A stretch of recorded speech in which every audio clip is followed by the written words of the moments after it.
Hey, what's up, guys? Welcome to the Bible Study Minute. Today we're taking a look at 2 Kings chapter 2. And in this chapter, we see the end of Elijah's ministry and the beginning of Elisha's prophetic ministry. Now, to fully understand this chapter, you need to have a good working and understanding of the Old Testament up to this point and all the things that are happening, particularly the books of Samuel and 1 Kings.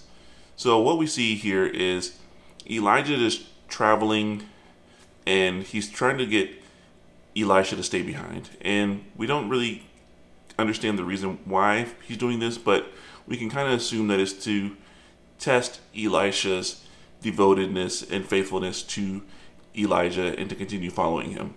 And what we see here is that Elisha is going to continue to follow Elijah for as long as he lives. And he knows that this is his last day, that the Lord is going to take him, and this is going to be the end of Elijah's life. And we know from 1 Kings chapter 19, particularly verse 16, that Elisha is going to be the one to succeed Elijah in his ministry. So we see all of that taking place here. So finally, we get to the end, and Elijah is like, "What can I do for you?" And Elisha asks for a double portion of Elijah's spiritual power. And Elijah says, "Well, if you see God take me up to heaven, then you will have it." And a few moments later, as they're continuing on their journey, we see exactly that happening.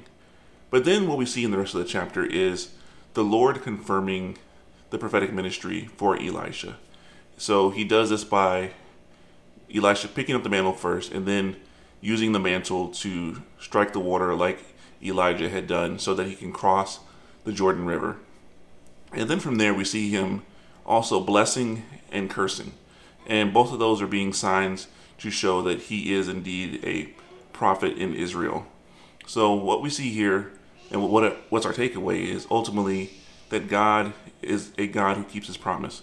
We saw him make the promise in 1 Kings chapter 19 and fulfilling it here in 2 Kings chapter 2. And because of that, this is a God that we can trust, and this is the same God whose promises are in scripture that we can trust today.